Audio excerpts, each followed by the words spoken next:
오늘도 말씀 속에서 우리를 찾아오신 하나님 만날 수 있기를 축복합니다. 러시아의 문호 톨스토이의 단편 작품 가운데 사람은 무엇으로 사는가라는 책이 있습니다.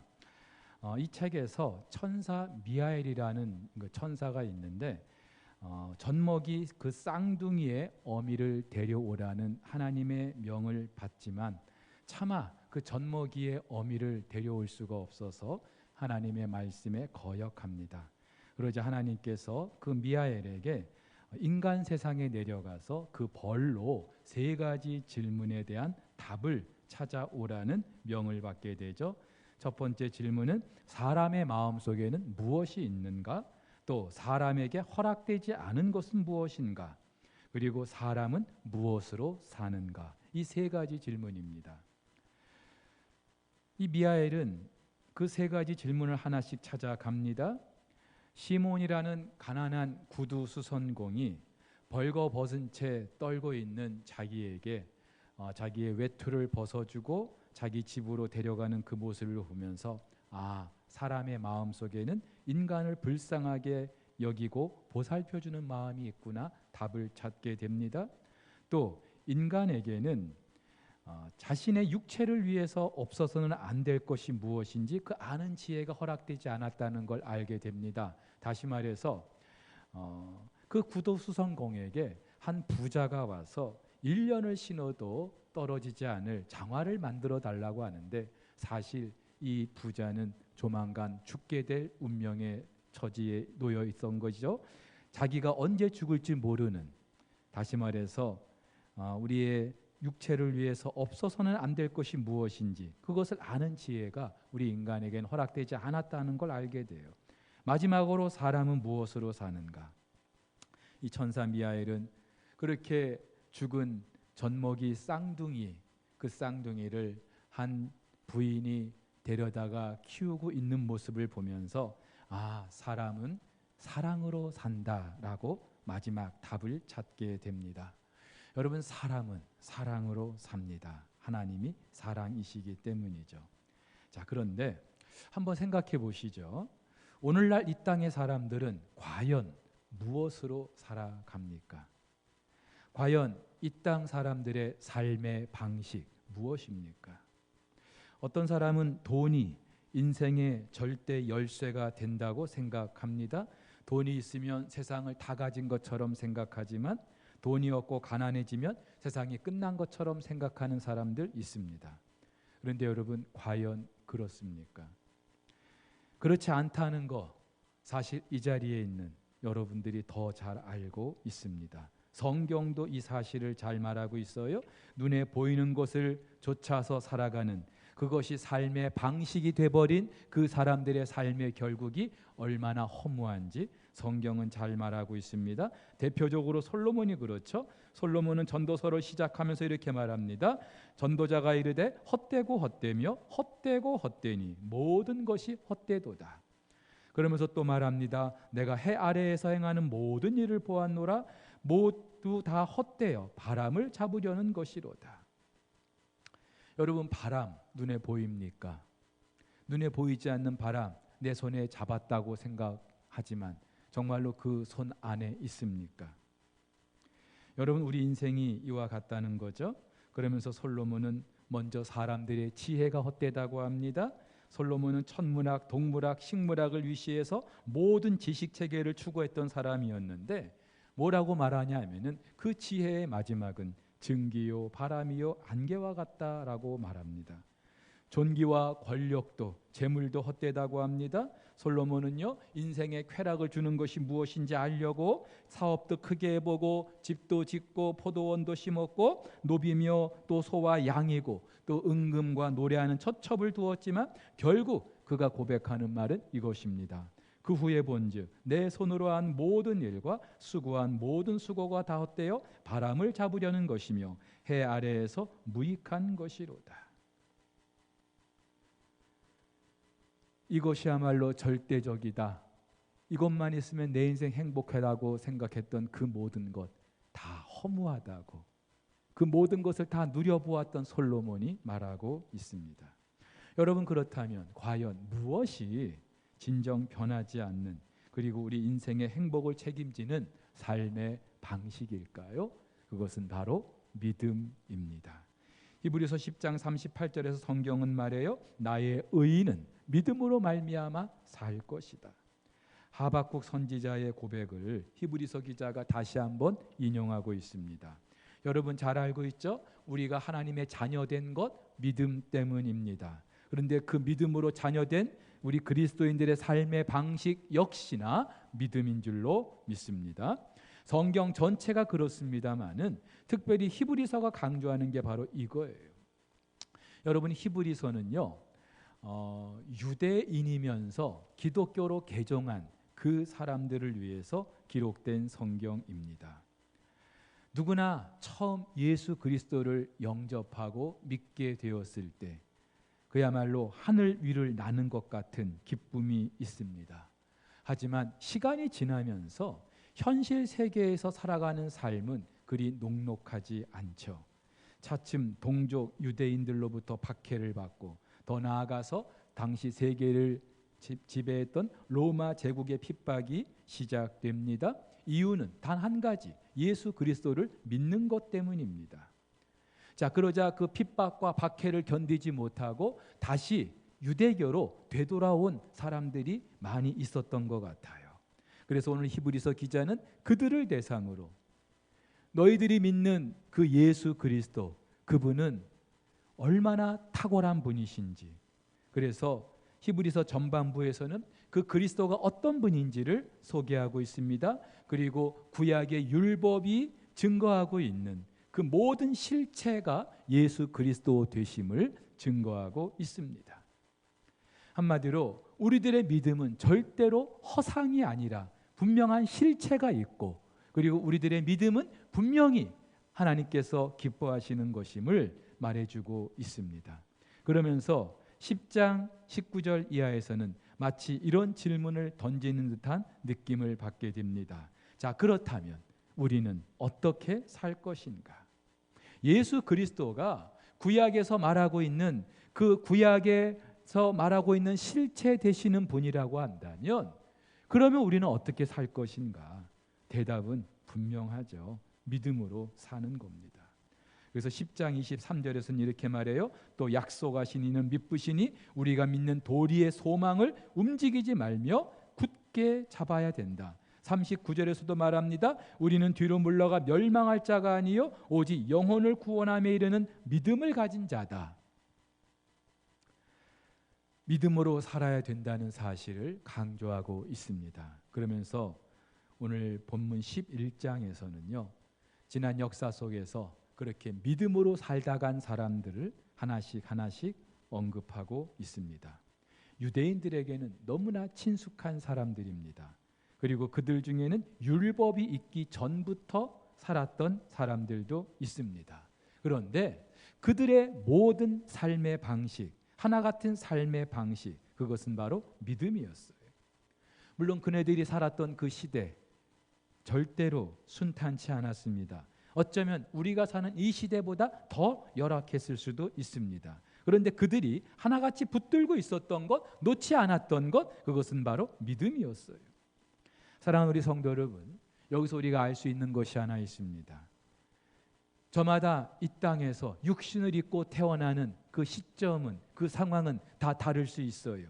하지만 우리 그리스도인들은 하늘로부터 믿음으로 난 사람들입니다. 다시 말해서 예수님께서 말씀하신 것처럼 성령으로 거듭난 그런 사람들입니다. 믿음으로 사는 사람들입니다. 그리고 그 믿음으로 하나님 품에 안기게 될 사람들인 줄로 믿습니다. 근데 이렇게 믿음으로 살다 간 사람들을 소개하는 것이 한도 끝도 없어요. 그래서 히브리서 11장에서 히브리서 기자는요, 적어도 한 줄씩이라도 그렇게 믿음으로 살았던 사람들이 어떻게 살았는지를 언급을 해 가다가 32절에서는 그 이름만 이제 언급하고 있습니다. 시간이 없다는 거죠. 예? 그들을 다 이렇게 언급하기에는 분량이 너무 많다는 거죠. 그런데 사실 이렇게 이름만 언급했던 그들만 있겠습니까? 구약의 인물들도 있겠지만 히브리서 기자와 동시대를 살아가는 그런 신약의 인물들도 많이 있었을 거예요. 근데 그들을 다 소개하기에는 시간이 부족하다는 것이죠. 그래서 오늘 32절부터 마지막 40절까지 히브리서 기자는요, 도대체 믿음이 무엇인지, 우리 믿음의 선배들은 믿음으로 살다 갔는데 그 믿음이 과연 무엇인지, 그 믿음에 대해서 총정리하는 시간을 가지고 있어요. 오늘 그렇다면은 우리가 읽은 이 본문 속에서 과연 믿음이 무엇인지 우리가 함께 같이 나누기를 원하는데, 먼저 믿음은요, 능력이 있습니다. 사도 요한은 요한일서 5장에서 이렇게 말합니다. 세상을 이기는 것은 이것이니 우리의 믿음이니라. 여러분, 요한은 사랑의 사도죠. 그런데 요한은 이 세상을 이기는 것이 믿음이라고 분명히 말하고 있습니다. 그렇죠? 믿음은요, 능력이 있어요. 이 세상을 이기는 능력이 있어요. 무엇보다 이 믿음으로 저와 여러분들은 죄와 사망의 권세에서 하나님의 자녀가 된 줄로 믿습니다. 그 무엇이 죄와 사망의 그 사슬에 얽매여 있는 아무 소망이 없는 저와 여러분들을 하나님의 자녀가 되게 할 수 있겠습니까? 믿음이에요. 그런데 이 믿음은요, 이 세상을 살아가는 동안에도 그 능력은 여전히 유효합니다. 이미 지난 신앙의 선배들을 통해서 충분히 설명했어요. 근데 오늘 히브리서 기자는 33절부터 35절까지 다시 한번 부연하고 있습니다. 믿음으로 어떤 이들은 나라를 이기기도 했다고 합니다. 가나안 정복 전쟁을 승리로 이끌었던 여호수아나 그 사사들, 그리고 다윗과 솔로몬이 여기에 해당하겠죠.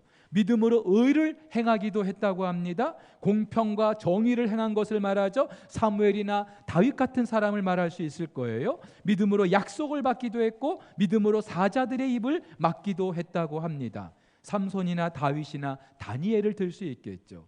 믿음으로 불의 세력을 멸하기도 했다고 합니다. 다니엘의 세 친구 사드락, 메삭, 아벳느고를 말할 수 있습니다.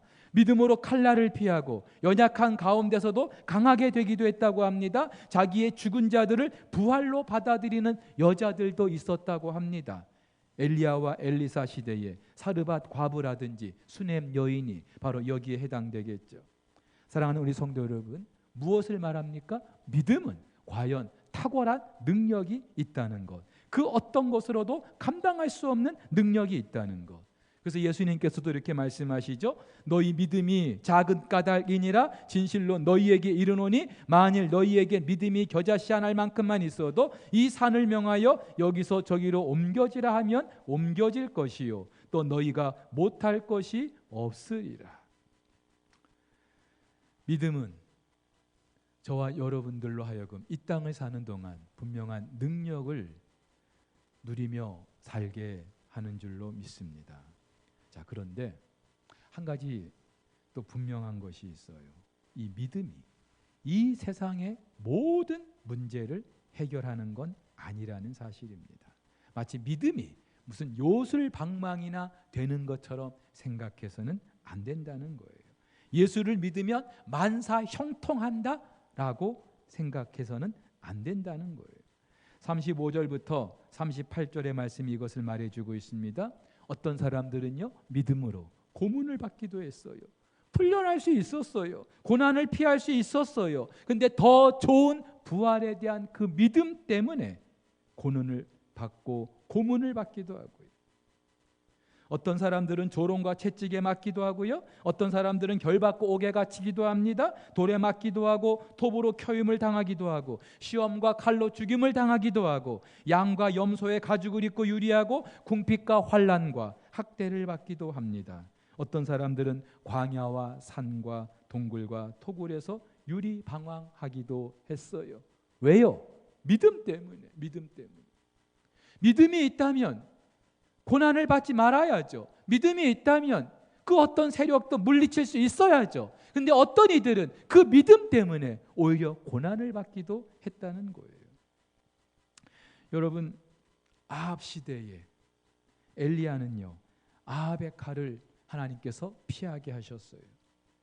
근데 동시대에 또 다른 수많은 하나님의 선지자들은 그 아합의 칼에 죽기도 했어요. 그들의 믿음이 엘리야만 못해서 그랬겠습니까? 여러분, 사도행전에 보면은 베드로는 하나님이 살리시는데 야고보는 죽게 내버려 두십니다.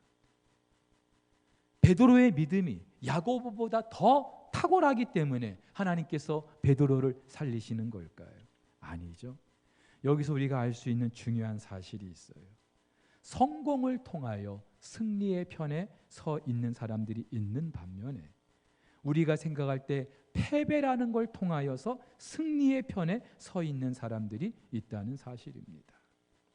이 땅에서 성공하는 것, 그것이 전부 믿음으로 말미암는 것이 아닌 반면에 이 땅에서 소위 말하는 패배를 겪는다고 해서 그것이 우리 믿음이 부족해서가 아니라는 사실이에요.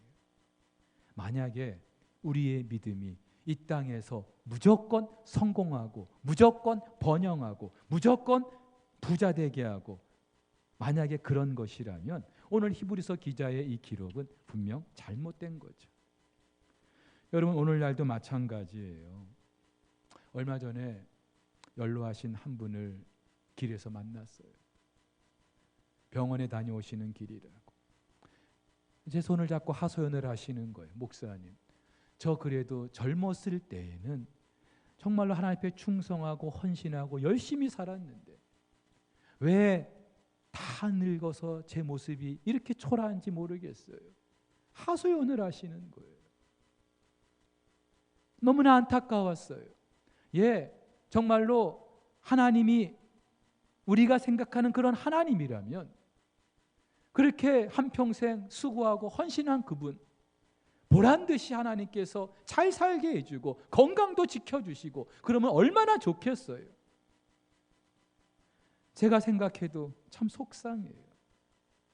여러분 한번 생각해 보시죠. 하나님이 그분들을 미워하셨기 때문입니까? 그분들이 남모르는 치명적인 죄를 범했기 때문일까요? 그분들의 믿음은 실패한 걸까요? 아니죠. 여기서 우리가 분명히 알아야 될 게 있습니다. 뭔가 이 땅에서 믿음의 능력을 우리가 맛보았다고 해서 자만할 수 없어요. 믿음의 한 부분이기 때문에 아울러서 이 땅에서 어떤 패배를 우리가 경험했다고 해서 그 믿음이 잘못된 게 아니에요. 좌절할 필요도 없어요. 실망할 필요가 없어요. 여기서 우리가 알 수 있는 믿음에 관한 또 하나의 사실이 있습니다. 믿음은요, 이 세상에 국한된 것이 아니라는 사실이에요. 오늘 38절에서 히브리서 기자가 말합니다. 이런 사람은 세상이 감당치 못하느니라. 한마디로 믿음으로 사는 이 사람들에게는 세상이, 우리가 사는 이 세상이 어울리지 않는다 이 말이에요.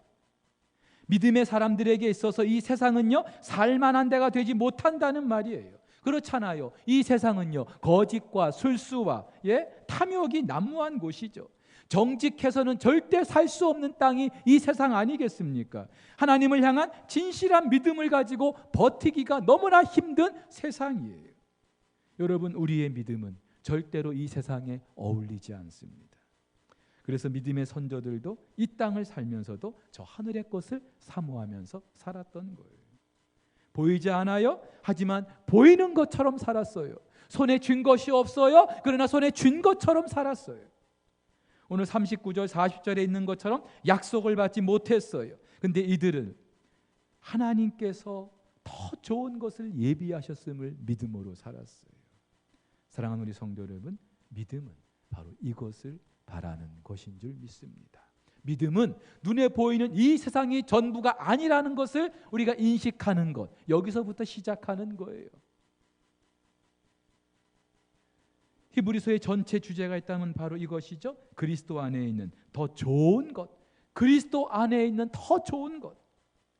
그래서 더 좋은 계획이 있고, 더 좋은 제사장이 있고, 더 좋은 언약이 있고, 더 좋은 제사가 있고, 더 좋은 피가 있고, 더 좋은 영원한 본향이 있다는 것. 그리고 이 모든 것들은 예수 그리스도를 통한 믿음을 통하여서 보게 된다는 사실, 히브리서가 우리에게 말해주고 있는 겁니다.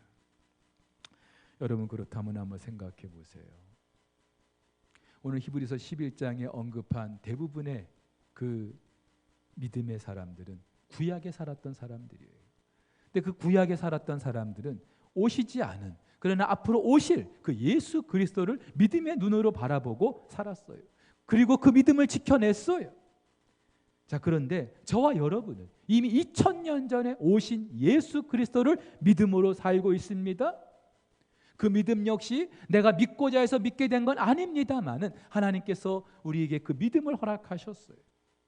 여러분, 그렇다면 아직 성취되지 않은, 그러나 하나님께서 주실 그 약속을 붙들고 사는 구약시대 사람들보다도 이미 2000년 전에 하나님께서 이루신 하나님의 그 약속을 이미 손에 쥐고 살아가는 저와 여러분들의 믿음이 달라야 되지 않겠어요? 그래서 칼빈은 이렇게 말합니다. 작은 불꽃이 그들을 하늘로 인도했다. 그런데 의의 태양이 우리에게 비치는 지금 우리가 여전히 땅에 매달려 있다면 어떤 변명을 하겠는가? 예, 구약시대 사람들은 작은 불꽃을 봤을 뿐이에요. 그런데 그 작은 불꽃을 보면서 살았던 건데 이미 우리에게는 의의 태양이 떠올랐는데 우리가 그 작은 불꽃 그것을 가지고 살았던 사람들보다 못하다면 어떻게 우리가 변명할 수 있겠냐는 거죠. 그러면서 오늘 히브리서 기자는 마지막으로 이렇게 정리합니다. 우리가 하나님을 기쁘시게 하는 것은 오직 믿음으로 사는 것이다. 하나님을 기쁘시게 하는 것 오직 믿음으로 사는 것이다.